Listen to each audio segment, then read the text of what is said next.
From a gang that digs a 250-feet tunnel to break into a bank, to a blind man who robs banks multiple times without anyone getting suspicious. The bank heists you're about to see are some of the most daring and unbelievable robberies that you will ever hear about. First, let's look at how a single bank robber tortured authorities for days. Number 10. The Credit Bank and Bank Heist. While we're used to seeing criminals submit or surrender to the authorities, this bank robber was so daring and dangerous that authorities had to bow down to his commands. In August of 1973, a Scandinavian criminal named Jan Erik Olsson walked into the Credit Bank and Bank in central Stockholm and announced that he was there to rob the bank. Olsson was armed and dangerous, and he took 4 employees hostage. After holding employees hostage, one would probably expect this robber to collect money and run away for safety. But guess what? This guy was not in any hurry. He simply looked at the police officers guarding the bank and commanded them to release his friend and fellow convict Clark Olofsson and bring him to the bank. Realizing how dangerously armed Olsson was, the police had no other choice but to submit to his demand, and Olofsson arrived at the bank a short time later. What followed was one of the most bizarre and unforgettable bank heists in history. Olsson and Olofsson took the hostages and barricaded themselves inside the bank vault. It would then turn into days of police trying to negotiate with the robbers not to kill the hostages, but their demands kept changing. Eventually, they demanded a helicopter to make their escape. The police quickly provided a helicopter, and the 2 robbers took their hostages and boarded the helicopter. But instead of making their escape, they demanded to be taken to a nearby prison. What shocked the police and the entirety of Sweden was that the hostages had formed a positive bond with the 2 criminals, a phenomenon now known as Stockholm Syndrome. Number 9. Banco Central Heist. This next heist shows you how far criminals can go just to execute a bank heist.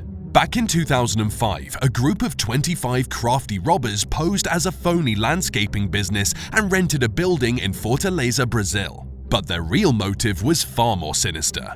They were digging a secret tunnel over 250 feet long that led straight to the Banco Central Bank branch in the city. For about 3 months, they toiled away until they finally broke through the bank's floor on the first weekend in August.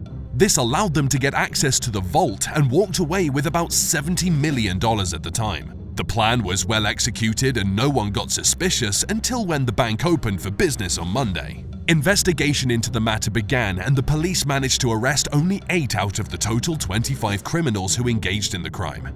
Number 8. The Lloyds Bank Robbery. If that wasn't shocking enough, here is another group of criminals who used the same strategy and got away with cool money. The robbers, operating under the pseudonym of the Walkie Talkie Gang, carried out one of the most daring bank robberies in history. The gang rented a shop next to the Lloyds Bank on Baker Street in London. In September 1971, they dug a tunnel from the basement of the shop to the bank's vault. After some months of heavy work, they completed the tunnel, which was 50 feet long and 2 feet in diameter.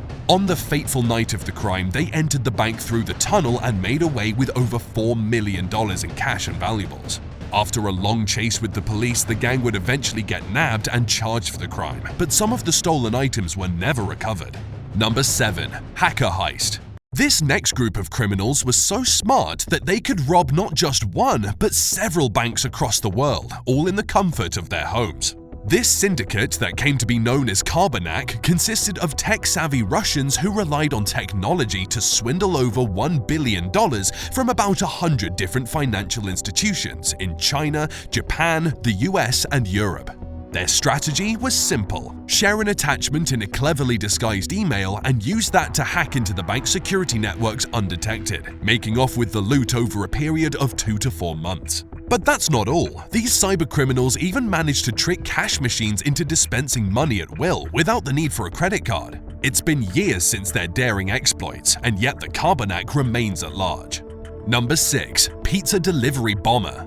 When they say trust no one, you gotta believe them, because you never know what's going on in the mind of the person you're handing your trust to. I say that because Brian Wells was just an ordinary pizza delivery man in Pennsylvania, and no one knew he would one day turn into a dangerous bank robber. But that's exactly what happened. In August of 2003, Wells entered a bank heavily armed with a homemade shotgun and a protrusion under his shirt. He went straight to the tellers and revealed a note claiming that he had a bomb attached to his neck and demanded $250,000, giving them an ultimatum of 15 minutes. At first, the tellers were hesitant, but when he lifted his shirt to reveal the heavy device hanging from his neck, the tellers complied immediately. And after getting about $8,000 in his hands, he fled the scene, only to be caught 15 minutes later. Incidentally, the bomb went off and killed him on the spot. Things would later take a twist after police discovered that Wells was just being used by a team of criminals to rob banks.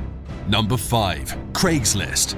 Anthony Curcio wanted to rob the Bank of America, but he wanted to do it in style. So he went ahead in September 2008 to Craigslist and posted an advert stating that he was looking for road contractors at $28 per hour. Anyone who was interested was only required to wait outside the Bank of America in Washington wearing a yellow vest, safety goggles, a respirator, and a blue shirt. Curcio would also turn out on that fateful morning in the same safety gear. None of those who turned out would recognize that one of them was an imposter waiting to commit a daring robbery. Curcio, the imposter, pepper-sprayed an armored car guard outside the bank, grabbed a bag of money, and fled into the nearby woods. It would take a whole month of searching before Curcio was intercepted, thanks to the help of a homeless man.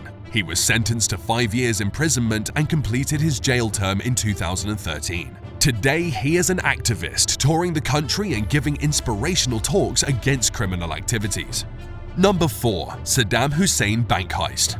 Saddam Hussein was one of the most powerful leaders of Iraq who ruled between 1979 and 2003. But it was during the final years of his reign when he decided to commit a bank robbery that may go down in history as one of the most daring of all time, even though it may not have technically broken any laws. Knowing pretty well that the US was going to bomb Baghdad, he dispatched his son Qusay on March 18, 2003, a day before the bombing, to the Central Bank of Iraq with a letter authorizing an extraordinary transaction. According to the letter, Saddam had ordered the bank bosses to fill 3 flatbed trucks with a staggering $900 million in cash and several boxes of security money. It would take 2 hours for a team of workers to complete loading all the amount of cash onto the trucks. Later, most of the money Saddam looted would be found stashed in his palace, raising questions as to whether this was a legitimate government order or an act of blatant theft.